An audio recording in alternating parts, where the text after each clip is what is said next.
some significant late-season changes have been made to the NFL's concussion protocol, including the placement of a central unaffiliated neurotrauma consultant in the league's command center for all games, following incidents that have triggered investigations. The changes were implemented last weekend. Drive. Alan Sills, the NFL's chief medical officer, told ESPN. A UNC was stationed at the command center that has been used primarily for game replay review, he said. We are constantly looking at the protocol and how it's applied and trying to get better, Sills said. The process happens through the season. While Seattle Seahawks quarterback Russell Wilson's Week 10 concussion investigation resulted in a $100,000 fine to the franchise this week, it was the December 10 incident involving Houston Texans quarterback Tom Savage that brought urgency for the latest changes even before an investigation is completed. The most notable changes in the new protocol, which was distributed publicly by the NFL just prior to Sunday's kickoffs. A central UNC will be stationed in the NFL's command center to assist in oversight of each game via broadcasts. Any sign of impact seizure will be considered the same as loss of consciousness and the player will be taken out of the game and may not return. A referee who removes a player from the game for suspected head trauma must notify the medical staff. A player who exhibits gross motor instability or significant loss of balance must be taken to the locker room for evaluation if it is not diagnosed as an orthopedic injury.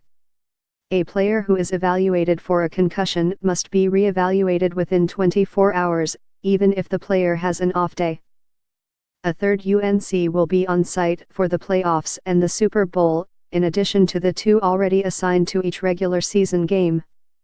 The adjustments were implemented December 11 by the league's head, neck, and spine committee and communicated in two conference calls headed by Sills and Drive.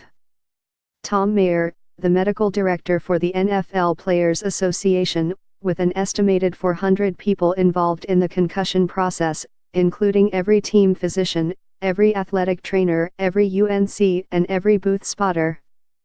There also was a separate communication with Al Riveron, the league's vice president of officiating, who educated his referees and game officials.